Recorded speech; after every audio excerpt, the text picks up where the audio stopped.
Hello everybody and welcome back to LRN, the home of F1 news and fan opinion. If you are new around here, please make sure to subscribe on the bottom right hand side. Really helps the channel out and helps the community grow.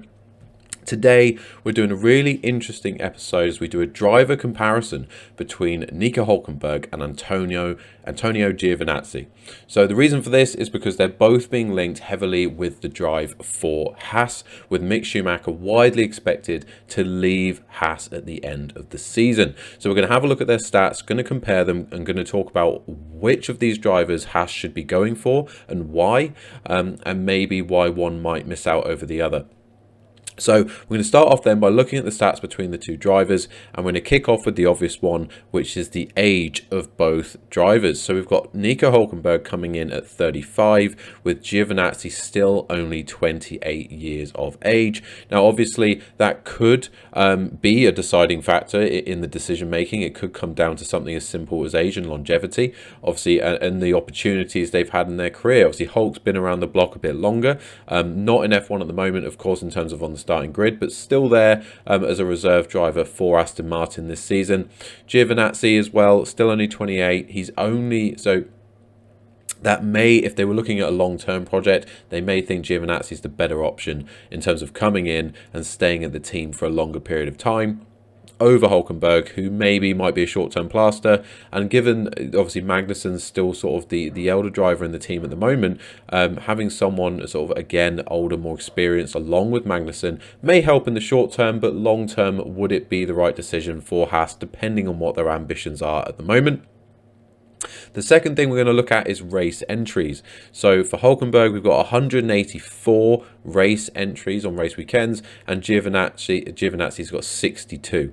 So kind of expected. We know, of course, age as well. Hulkenberg has been around longer than Giovinazzi, so it's expected that he's going to have started more races. No real relevance there in terms of the abilities of the drivers in question. So we'll get into sort of the finer details. So between the drivers, neither of them have had any wins. Neither of them have ever finished on the podium, but we have had that single pole position for Nico Hulkenberg back in his days at Williams at Brazil, where he famously took a pole position in, mixed conditions when the track was drying up. He ended up over a second quicker than the Red Bulls behind him. So it was just a fantastic result for Nico Hulkenberg, and certainly one of the results that put him on the map. The fact that he got a really not great Williams and put it on pole in front of what were easily the best cars on the grid at that time in the Red Bull, along with the likes of Ferrari and McLaren at that time. So certainly we know that there is talent in Nico Hulkenberg, and that pole for Williams was one of the days in his career that he really showed what he could do on his day. Then we look at the points per race. So obviously we've had a look at the total race entries, but I don't think that's fair. All it really does is tell you who's been around longer. So we look at the points per race, and you've got a 2.88 average points per race for Nico Hulkenberg against a 0.34 average points per race for Giovinazzi. Now, that of course is impacted by the cars that they've been driving in their career. Now, Hulkenberg has arguably, of course, had the better cars under him, so he's had more opportunity to finish in the points than Giovinazzi. So Giovinazzi, of course, having his career in the Sauber Alfa Romeo team, which has always been a backmarker, whereas Hulkenberg's had the opportunity to drive for Renault, Force India. So he's certainly had, and obviously Williams in the past as well, as we've already mentioned. So he's obviously already had opportunities to drive in quicker cars on the grid in terms of the pecking order versus Giovinazzi. So that certainly works in Hulkenberg's favour.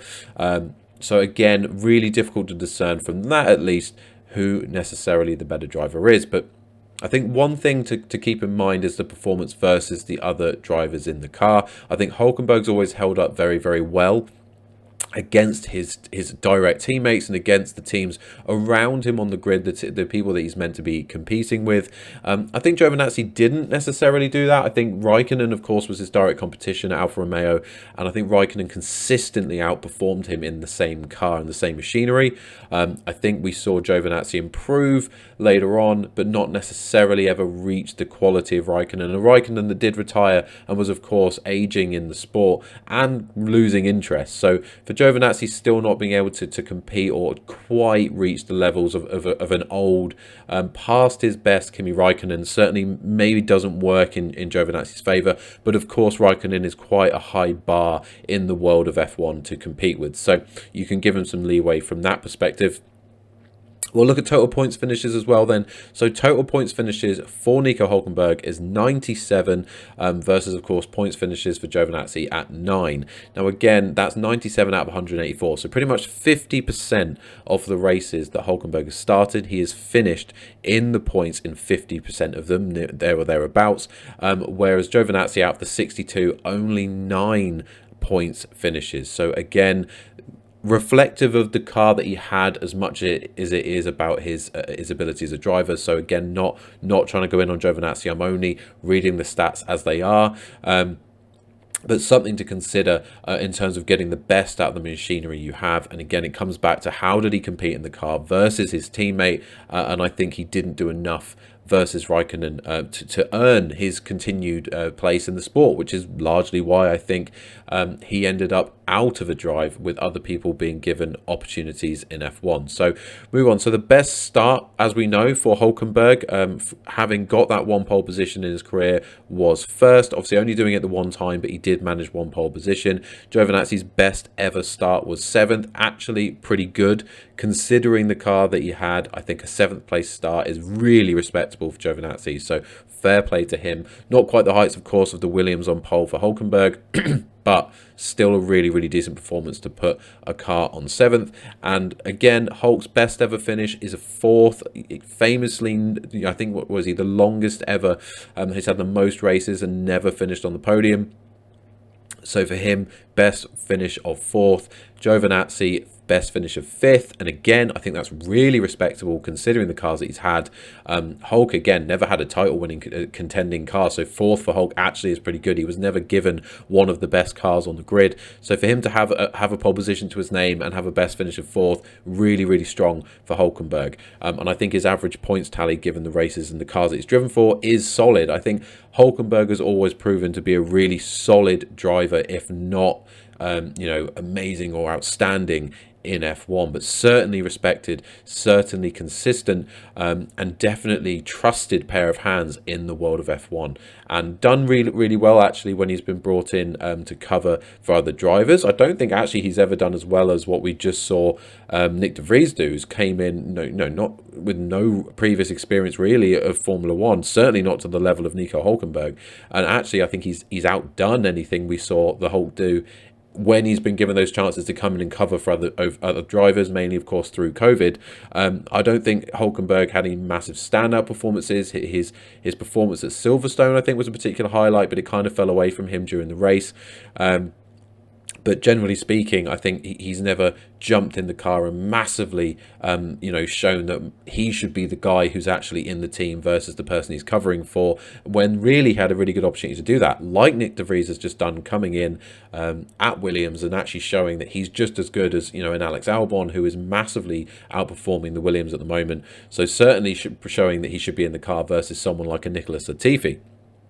So did Hulkenberg ever do that? Probably not. Does that work against him in the thinking for this? I think it does. I think the fact that he's not come in and really ripped it apart when given those opportunities does work against Hulk. Obviously, Giovinazzi's not had those opportunities since he's left the sport to come in and just go, look, I'm still here. This is what I'm all about.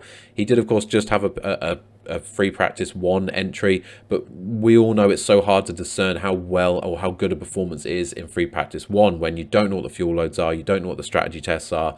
It's just so hard to know how well someone's really doing in that car until they get it in anger, in qualifying, in the race, and really see what they're doing, not just against the grid, but mainly against their teammate when you're trying to work out exactly where they stand. So certainly it'd be a bit of an unknown bringing either driver back at the moment. I think Hulk, after some time, will probably get up to speed with the car.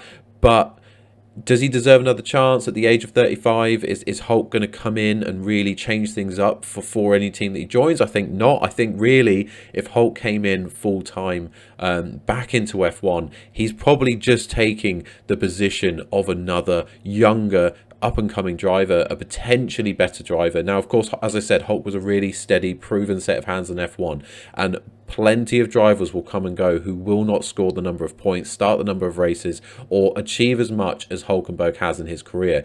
But should they be given the opportunity ahead of him as to come in and give it a go and see if they're able to have a better career than what Hulkenberg did in F1? In my opinion, yes. In my opinion, Schumacher should be staying at the team. So really, we shouldn't be having this conversation from my perspective.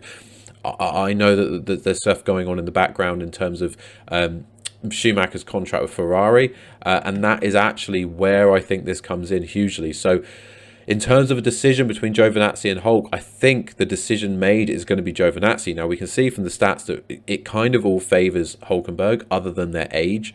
And you look back at their careers, and I think Hulkenberg has outperformed other people on the grid. He has done more in the sport, and he's arguably the better driver if you're looking at it purely from the stats perspective, though I know that can be very misleading in Formula One. I think Giovinazzi's been outperformed his whole career by his teammate.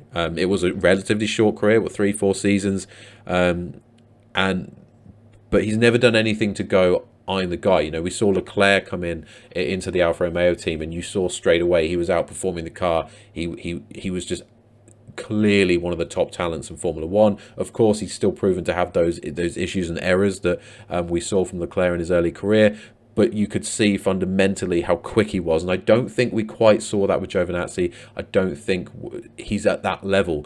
But would he be a safe pair of hands to come in and go to the Haas team? Yeah, sure. Would he be any worse than Mick Schumacher? Maybe not. But Mick, of course, is still a lot younger, still growing, and I think has shown over the last year that he is growing in the sport, that he is getting stronger. His qualifying performances are getting better. His performances in the races have been really, really strong. His racecraft proving to be really, really strong. So I personally would be really sad to see Mick leave. But if we're looking at these two drivers between Hulk and Giovinazzi, I think if you're basing it on talent, personally, I'm leaning towards Hulk. I don't think either driver is really going to be a long-term choice. So even though Giovinazzi is the younger, I think could either of them come in and do 2-3 seasons at Haas? Yeah, sure. So does age matter in that respect? No, probably not. So maybe you lean towards Hulk, but I think Giovinazzi would be the one to get the decision ahead of Hulkenberg because he has the ties to Ferrari. He's still contracted to Ferrari, and of course Haas is still a customer of Ferrari with their engines. So having that relationship with Ferrari still benefits Haas. So I think they'd go lean towards Giovinazzi for that reason and that reason alone. I don't think it's a sporting decision. We saw with Mazepin coming into Haas that, you know, they will prioritize other things over the ability of the driver. Obviously, in that case, it was mainly monetary reasons why the driver was being prioritized. And I don't think that either Giovinazzi or Hulk necessarily brings huge sponsors with them that would bring a lot of money to the team. Maybe Hulkenberg as a name in the sport might potentially offer more in terms of sponsorship deals, but that's a maybe. I don't think there's a huge amount in it in that respect. So it would come down to their sporting ability as well as the relationships that they bring with them. And I think sporting, yes, Hulk probably edges it, but because of that relationship with Ferrari that Giovinazzi has, the contract that he has, I suspect that if it comes down to these two, then Giovinazzi would be the one to get the nod over Hulk. But to be honest, I expect that really, despite all the news and rumours and the focus on these two drivers at the moment, we're probably going to see other drivers be named, other people be linked before a final decision is made. And you never know, there might be a U-turn. Mick Schumacher may come back into the equation. More so than we might think at this particular stage of his career. But if it does come down to these two, I would expect Giovinazzi to get that drive. Let me know in the comments below what you think. Do you think Giovinazzi would be picked over Hulkenberg purely for his relationship with Ferrari and of course because Haas are the customer? Would you, like me, if it was purely a sporting decision, go for Hulkenberg? Is he the one you'd like to see back in the sport of F1? I certainly think he's probably the better personality, at least outwardly looking in at Formula One to have up and down the paddock. I think he's more interesting. He's always come across, been a bit more outgoing, a bit more of a personality on the mic during interviews and during the press conferences, things like that. I do think Hulkenberg is potentially better for the sport from that perspective, or maybe I'm doing Giovinazzi a disservice. Please do let me know in the comments below if you disagree with me. But from my perspective, I would expect Giovinazzi to be opted over these two in terms of that seat. But we'll monitor the situation. If any other names get really heavily linked, we'll look at those stats as well and see whether there is anyone else who be linked with this drive.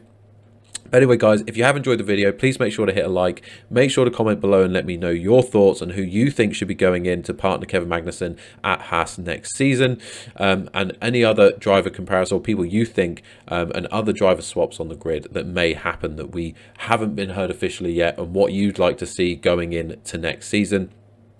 Otherwise, please make sure to subscribe on the bottom right hand side just there. As I say, really helps the channel out and helps the community grow.